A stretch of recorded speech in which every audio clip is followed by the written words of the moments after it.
दिल्ली के Connaught place आए और मृणाल के छोले कुलचे ना खाए तो जी क्या दिल्ली आए और क्यों ही दिल्ली आए। सुबह से शाम शिवम ये आवाज लगाते थक चुका था।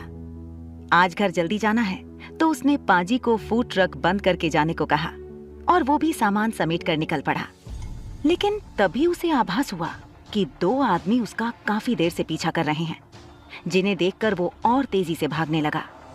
पर तभी शिवम का पैर पत्थर पर पड़ा और तेजी से उसकी तरफ आ रही एक बड़ी बेंटले कार में शिवम को उसका अतीत दिखाई दिया।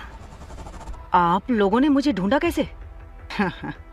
आपसे बेहतर कौन जानता है कि हम जिसे ढूंढना चाहें उसे पाताल लोक से भी खींच निकालें। फिर आप तो यहाँ दिल्ली में ही मिल गए। क्यों, सही कहा ना मैंने मिस्टर शिवम शाह? मेरा नाम शिवम शाह नहीं, शिवम गांधी है। और मैं आपको कह चुका हूँ, अच्छे से समझा चुका हूँ कि जो आपको मुझसे चाहिए वो मैं आपको नहीं दे सकता।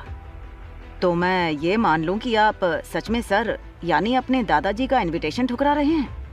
आप जानते हैं ना कि आपकी रगों में शाह खानदान का खून दौड़ रहा है। वो शाह खानदान जो सिर्फ दिल्ली में नहीं, इंडिया में नहीं, बल्कि पूरे वर्ल्ड में मशहूर है। भाड़ में गए आपके सर। जिस पल उन्होंने चुपचाप खड़े होकर मुझे और मेरी माँ को अपने बेटे के हाथों बेइज्जत होते देखा, उसी वक्त से उनसे मेरे सारे रिश्ते नाते खत्म हो गए। हाँ, जो हुआ वो गलत था, लेकिन उनके पास कोई चारा नहीं था। वो मजबूर थे। पिछले 2 साल से उनकी तबीयत बहुत खराब है और उन्होंने ही हमसे कहा था कि किसी भी कीमत पर आपको उनके पास ले आएं। कोई तो राज है, लेकिन उनका काम अब आपके बिना नहीं चलेगा, ये तो साफ है।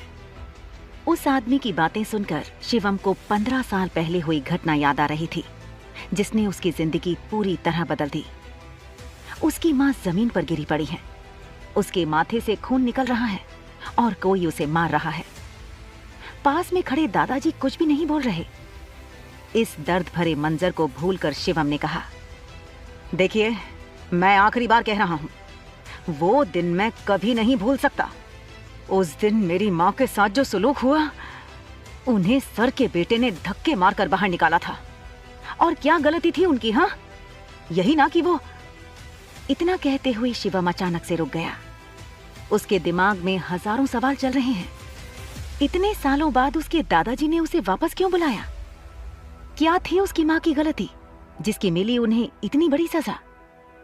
आखिर इतने बड़े परिवार से होते हुए क्यों जी रहा था वो एक आम जिंदगी? क्या शिवम अपनी दादा की इच्छा स्वीकार करेगा या फिर लेगा अपनी माँ का बदला? क्या होगा इस कहानी का अंजाम? ये अब